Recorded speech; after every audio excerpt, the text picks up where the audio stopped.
తాటికల జయరాం గారు. జయరాం గారు, good evening అండి. గత 20 సంవత్సరాలుగా ఓయూ క్యాంపస్ తొక్కని సీఎంలు ఎంతోమంది ఉన్నప్పటికీ మాత్రం ఇప్పుడు ఓయూ క్యాంపస్ గేటు తొక్కి ఆ లోపలికి వెళ్ళి సభా ప్రాంగణంలో చేసినటువంటి వాగ్దానాలు కావచ్చు, ప్రతి ఒక్కటి కావచ్చు.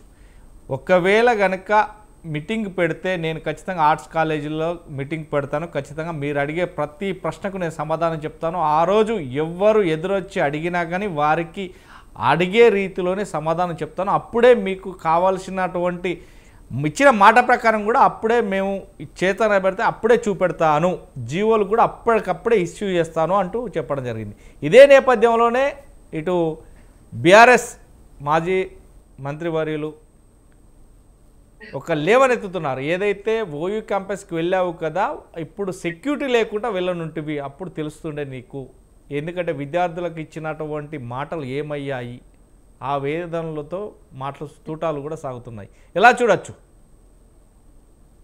మీకు ప్యానెల్లో ఉన్న మిత్రులకు, స్వతంత్ర న్యూస్ ప్రేక్షకులకు మరొకసారి నమస్కారాలండి.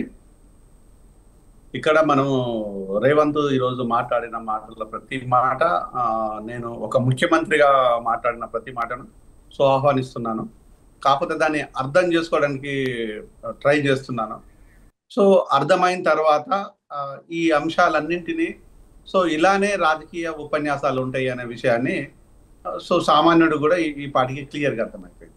నెంబర్ 1, రేవంత్ ఏం మాట్లాడంటే ఉస్మానియా యూనివర్సిటీ గొప్పతనాన్ని, తెలంగాణ ఉద్యమాన్ని, త్యాగాలను, దాంతో పాటు వచ్చేసి కింది తరగతి కులాల నుంచి వచ్చిన వాళ్ళు ఉన్నత ఆఫీసర్లు అయితే వాళ్ళ పేర్లతో సహా, ఈ including Mrs Yogita Rana IAS officer గారు కూడా, వారు కూడా ఒక కింది కులం నుంచి వచ్చి అత్యున్నతమైన స్థానంలో ఉన్నారని గర్వపడుతూ వాళ్ళని అభినందిస్తూ ఆ మాట్లాడిన మాటలు, కాస్ట్యూమ్ విషయంలో కావచ్చు, లేకపోతే కుమార్ విషయంలో కావచ్చు, ఇక్కడ అనేక మంది విషయాలలో, ఒక చారగొండ వెంకటేష్, అనేక మంది విషయాలలో చాలా ఉన్నతంగా మాట్లాడారు. అక్కడ ఎలాంటి డిస్ప్యూట్ లేదు. ఇట్స్ వాస్తవం. కానీ వీళ్ళు చదువుకి కానీ, వీళ్ళ అవకాశాలకు కానీ, వీళ్ళు ఈరోజు ఉద్యోగాలకు కానీ ఎవరి కాంట్రిబ్యూషన్ ఉంది? ఏ రాజకీయ నాయకుడి కాంట్రిబ్యూషన్ ఉంది? ఏ పార్టీ కాంట్రిబ్యూషన్ ఉందని నన్ను అడిగితే, నన్ను కాదు, చదువుకున్న వాడిని ఎవరిని అడిగినా కూడా మెడ మీద తలకాయ ఉన్నవాడిని, ఇది రాజకీయ పార్టీల నుంచి కానీ ప్రభుత్వాలు కానీ చెయ్యలేదు. నా రాజ్యాంగం నాకు ప్రసాదించిన హక్కుగా వచ్చిందే తప్ప నా మీద ఎవరు దయదలచలేదని అంటారు. రాజ్యాంగమే కనుక నాకు ఇవ్వకపోతే నన్ను చదువుకొనిచ్చేవారు కాదు. రాజ్యాంగమే కనుక నా ఎస్సీలను, నా ఎస్టీలను, నా బీసీలను, నా మైనారిటీలను, ఈరోజు రాజ్యాంగం లోపల కనుక మాకు విలువలు, మాకు రక్షణ కనుక లేకపోతే కోత కోసేవాళ్ళు. అలాంటి ఘటనల లోపల ఉమ్మడి ఆంధ్రప్రదేశ్లో జరిగినాయి. అది అతి క్రూరంగా, నీచంగా జరిగినాయి. అది సుప్రీంకోర్టు వరకు కూడా వెళ్ళాయి. మరొక అంశం, ఈరోజు ఉస్మానియా యూనివర్సిటీ గొప్పతనాన్ని గురించి ఈరోజు చెప్పడం లోపల రేవంత్ మొదటివాడు కాదు, చివరివాడు కాదు. ఉస్మానియా యూనివర్సిటీ ఆ నేల, ఆ గాలి, ఆ గోడలు, ఆ రాళ్ళు అది ఉన్నంత కాలం చరిత్ర పతాక శీర్షికలో ఉంటుంది. అలా వేరే డౌటే లేదు. అందరూ పోయి ఉస్మానియాను ఓన్ చేసుకోవడం కోసం చేయాల్సిందే తప్ప ఈరోజు ఉస్మానియాను ఎవరు కూడా కీడు చేసే వ్యక్తులు ఇంతవరకు పుట్టలేరు, పుట్టరు కూడా. ఉస్మానియాకు ఉండే చరిత్ర, ఉస్మానియాకు ఉన్నటువంటి గొప్పతనం అలాంటిది. ఇక ఉద్యమాల గురించి మాట్లాడారు రేవంత్. ఓకే, ఉద్యమాలు అనేటివి ఈరోజు ఉస్మానియా, కాకతీయ గురించి మనం చెప్పాల్సిన పని లేదు. ఏ ఉద్యమం వచ్చినా కూడా, ఈవెన్ జార్జి రెడ్డి గురించి కూడా మాట్లాడాడు. దాంతోపాటు వచ్చేసి అసురవరం సుధాకర్ రెడ్డి, జైపాల్ రెడ్డి గారు, అనేక మంది, పివి నరసింహారావు గారు, అనేక మంది మహోన్నతమైన వ్యక్తుల గురించి మాట్లాడారు. వాళ్ళే కాదు, ఈరోజు ఎండనక వాననక ఒంటి మీద బట్ట లేకుండా తన బిడ్డలు ఉస్మానియాను చదివించుకోవాలని తల్లి పడే పాటలు ఈరోజు ఏ ఊరికెళ్ళి అడిగినా కూడా నా బిడ్డ గర్వంగా ఉస్మానియాలో చదివించాలని ఆ ఊరు వాడ కాదు, ఈ నేల కాదు, యావత్ భారతదేశం కూడా ఈరోజు చెప్తూ ఉంటుంది. అది కూడా పెద్ద విందేం కాదు, ఆ కష్టార్థం. కానీ ఈరోజు ఒక రాజకీయ ప్రసంగం మాత్రమే జరిగింది. రేవంత్ ఇక్కడ అండర్లైన్ చేయాల్సిన 2 మాటలు నేను చెప్పదలుచుకున్నాను. తను ప్రసంగం మొదలు పెట్టేటప్పుడు నా దగ్గర ఏమీ లేదన్నాడు. నీ దగ్గర ఉన్నా లేకున్నా ఎవరికి ఏం అవసరం లేదు రేవంత్. ఈ ప్రభుత్వం దగ్గర ఉందా లేదా అనే విషయాన్ని కూడా అవసరం లేదు. ఈరోజు ఈ ప్రజలు కానీ తెలంగాణ యావత్ ఆస్తి కానీ తెలంగాణలో ఉన్న యావత్ భూములు కానీ నీకు తెలుసో తెలియదో కానీ నేను నీకు చెప్తున్నాను, ఒకసారి నీ ఐఏఎస్లను నీ ఐపీఎస్లను నీ రెవెన్యూ డిపార్ట్మెంట్ను ఒకసారి ఎంక్వైరీ చేయి. 2004 నాటికి మనకున్న మిగులు భూములు ఎంత అని ఒక్కసారి అడుగు. మీ కాసింను అడుగు, బాగా చెప్తాడు. ఎందుకంటే మీ కాసింకు ఆ లెక్కలు ఎక్కాలతో సహా నేను చాలా సందర్భాల్లో చెప్పాను. నీ ఐఏఎస్లకు ఐపీఎస్లకు కూడా చాలా సందర్భాల్లో నేనే చెప్పాను. ఎన్ని 1,28,00,000 ఎకరాల మిగులు భూమి 2004 నుంచి ఈ రోజు వరకు వస్తే 24 సంవత్సరాలు 25 సంవత్సరాల లోపల భూములే లేవనే కాడికి ముఖ్యమంత్రి వచ్చింది. అంటే ఆ రోజు కాంగ్రెస్ ముఖ్యమంత్రి 10 సంవత్సరాలు ఉన్నాడు, బీఆర్ఎస్ ముఖ్యమంత్రి 10 సంవత్సరాలు ఉన్నాడు, మళ్ళీ కాంగ్రెస్ ముఖ్యమంత్రి ఇప్పుడు 2 సంవత్సరాలు కావస్తుంది. కానీ భూములు మాత్రం వెళ్ళిపోయినాయి. ఎవరు తీసుకొని పోయిళ్ళు భూములు? ఎవరు తిన్నారు? ఏ ఎలుకలు వచ్చినాయి, ఏ కాకులు వచ్చి ఎత్తుకుపోయినాయి? దీన్ని అడుగుదాం. దీనిపైన చర్చ జరగాలి. భూములు ఇవ్వడం కాదు, భూములు కొల్లగొట్టిన వాడు ఎవడు అనే దాని మీద చర్చ పెడదామా?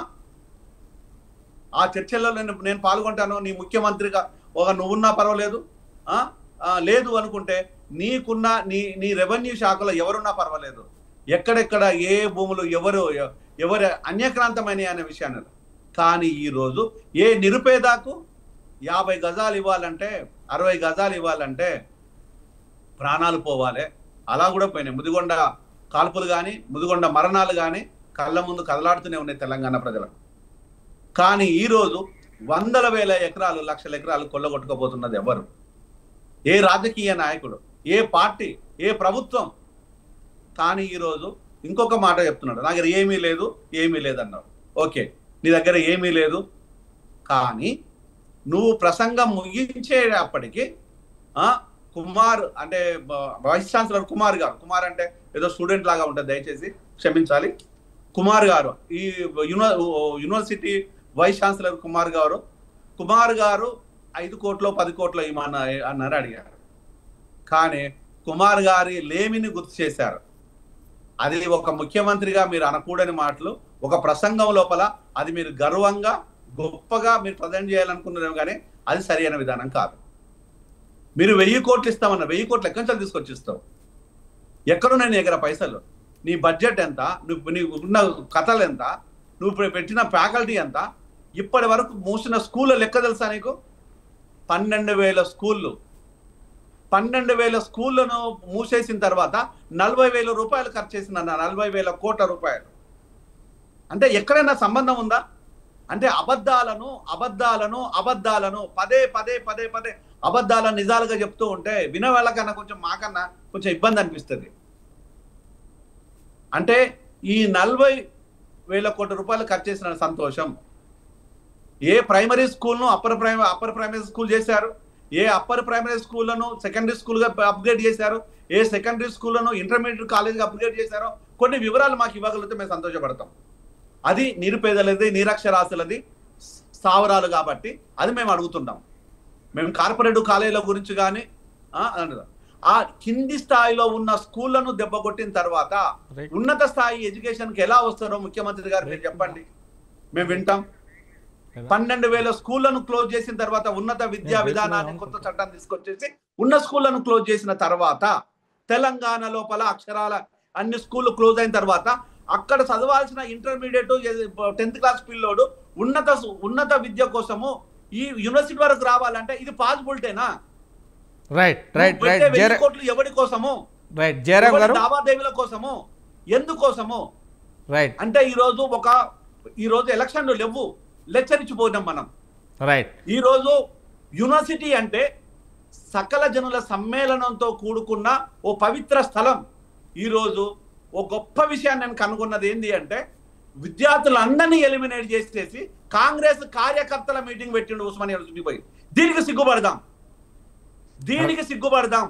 చరిత్ర లోపల, భారతదేశ చరిత్ర లోపల ఎవరు ఎప్పుడు ఎక్కడ కనీ విరగని రీతి లోపల ఈరోజు ఒక ఉస్మానియా యూనివర్సిటీ చరిత్రను చెప్పిన రేవంత్, నువ్వు ఈరోజు కాంగ్రెస్ కార్యకర్తల, కాంగ్రెస్ ఎంప్లాయీస్ అసోసియేషన్ మీటింగ్ లో రెండు కలిపి ఒక దగ్గర పెట్టుకున్నావు.